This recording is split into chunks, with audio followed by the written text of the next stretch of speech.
श्री गोकुलपतेर्नित्यं शुभदमा इस्पदं महत् श्रीबालमते निष्ठं तुर्यपीठं वयं नुमहे। श्री गोकुलनाथ जी का कुंभनदास जी से सत्संग। कुंभनदास जी श्रीनाथ जी के सन्मुख नित्य कीर्तन करते थे। उनकी असाधारण आसक्ति श्रीनाथ जी के स्वरूप में थी। उन्हें निकुंज नायक की किशोर लीला बड़ी प्रिय थी, जिस कारण वे श्रीजी बाबा को छोड़कर कहीं जाते नहीं थे। इस बात को गोसाई जी तथा सारे बालक जानते थे।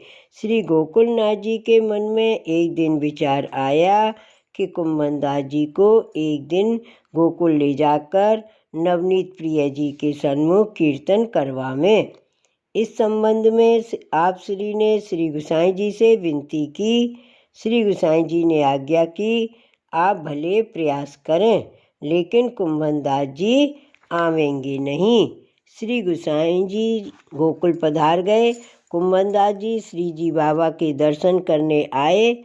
शयन के समय कीर्तन किए। श्री गोकुलनाथ जी श्री जी बाबा को पौड़ाकर बाहर पधारे। उन्होंने कुंभनदास जी को आज्ञा की, आप बैठिए, आज तो आपसे भगवद वार्ता करना है। कुंभनदास जी बैठ गए। श्री गोकुलनाथ जी के साथ श्री बालकृष्ण जी भी पधारे। श्री ठाकुर जी की रसात्मक बातें प्रारंभ हुई।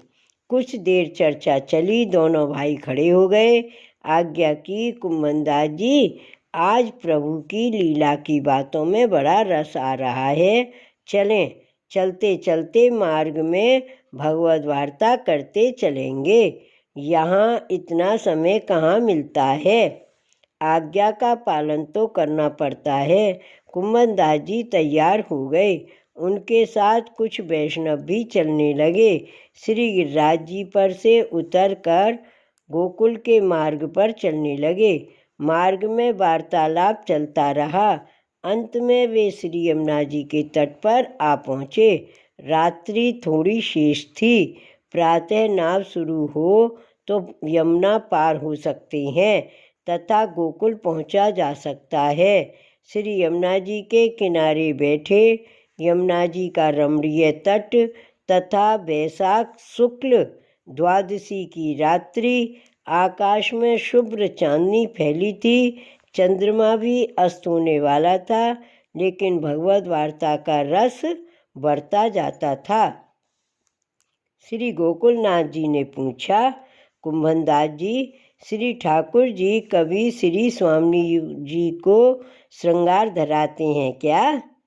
कुंभनदास जी को प्रभु की लीला के साक्षात दर्शन होते हैं, इसका पता दोनों बालकों को था, इसलिए प्रश्न किया। हाँ कृपानाथ, श्री ठाकुर जी ने श्री स्वामी जी को श्रृंगार धराने का एक सुंदर प्रसंग है। दोनों बालकों ने कहा, वह प्रसंग हमें सुनावें। कुंभनदास जी के हृदय में लीला की स्फुरना हुई और वे स्मरण कर प्रेम मगन हो गए। कहने लगे, सुंदर शरद ऋतु की रात्रि थी। सखियों ने कुंज में घूमकर पुष्प एकत्रित किए थे। चंद्र सरोवर के पास रास स्थली है।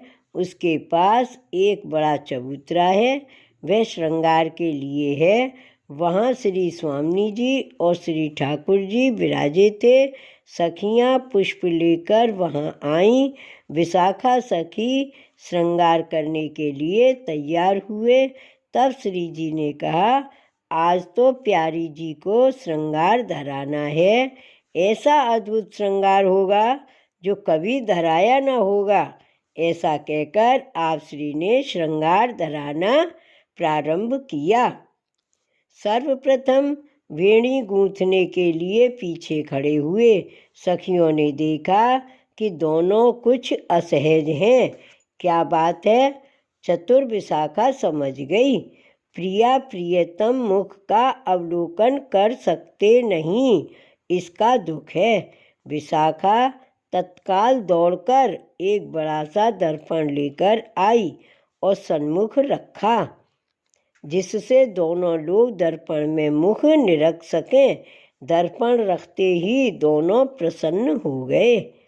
श्री गोकुलनाथ जी ने कहा, यह तो सुंदर लीला है कुंभनदास जी, यह तो आपके अनुभव की बात है, क्योंकि लीला में विशाखा के स्वरूप से आप ही थे। कुंभनदास जी ने हंसकर प्रसंग को आगे बढ़ाया।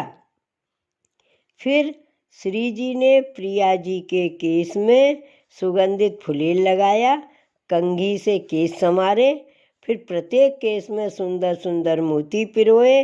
मोती पिरोए हुए केसों को अंगुली के बीच पकड़ते जाते हैं। अंत में मोती पिरोए हुए केस का अभिनव बड़ा सा जूड़ा बांधना है। मोती सब पिरो दिए। बड़ा सुंदर दृश्य था। प्रिया जी को बताने के लिए केसों को थोड़ा फैलाया। दोनों एक दूसरे के मुखारविंद के दर्शन में ऐसे मगन हो गए कि उंगलियों में से केस छूट गए। मोती निकलकर चबूतरे के स्फटिक पर चारों ओर बिखर गए। सब हंस पड़े। विशाखा ने कहा, धन्य प्रभु, आपकी चतुराई, सारी मेहनत पानी में गई। प्रभु कहने लगे कि मुझे फिर मोती पिरोने का लाभ मिलेगा। देखो विशाखा, ऐसा करो कि मैं मोती पिरोता हूँ, तुम बालों को पकड़े रखो। ऐसा कहकर फिर से मोती पिरोने लगे और सुंदर जूड़ा बांध दिया। फिर सिंदूर भरा। फिर सखियों द्वारा सिद्ध किए फूलों का श्रृंगार विभिन्न अंगों पर किया। दर्पण में देखकर दोनों बड़ी प्रसन्न हुए। सखियां कहती हैं, क्या आज की शोभा है। फिर प्रिया जी ने श्री ठाकुर जी का श्रृंगार धराया। उन्होंने अद्भुत श्रृंगार धरा, जिसका मैं क्या वर्णन करूं। ऐसा कहते हुए कुंभनदास जी लीला रस में डूब गए। रात्रि बीत गई, प्रातःकाल हो गया, नाव प्रारंभ हो गई। श्री गोसाई जी नाव में बैठकर पधारे। श्री गोसाई जी के दर्शन होते ही कुंभनदास जी को भान हुआ, अरे प्रातःकाल हो गया, मुझे तो श्री जी बाबा को जगाने के कीर्तन करने हैं। वे तो गिरिराज जी की ओर दौड़ने लगे। दोनों बालकों ने गोसाई जी से विनती की कि काका जी, आपने जैसा कहा था वैसा ही हुआ। कुंभनदास जी गोकुल नहीं आए। इस नाव में उन्हें ले जाना था, लेकिन एक फायदा हुआ, आज पूरी रात भगवत वार्ता करने का आनंद आया। ऐसे भगवदीय का सत्संग दुर्लभ है। श्री गोसाई जी ने आज्ञा की, किया वह ठीक है, लेकिन भविष्य में ऐसा न करें। उन्हें कितना श्रम हुआ, उन्हें दौड़ना पड़ा, श्री जी को भी श्रम हुआ। कुंभनदास जी जब तक कीर्तन करते नहीं, प्रभु जागते नहीं। प्रभु वार्ता सुनना हो तो उनके खेत पर जाकर सुनना। वास्तव में कुंभनदास जी जतिपुरा पहुँचे, कीर्तन प्रारंभ किया, तभी प्रभु जागे। कैसी एक दूसरे की लगन है। श्री गोवर्धन नाथ की जय। श्री गोकुल नाथ की जय। जय जय श्री गोकुलेश।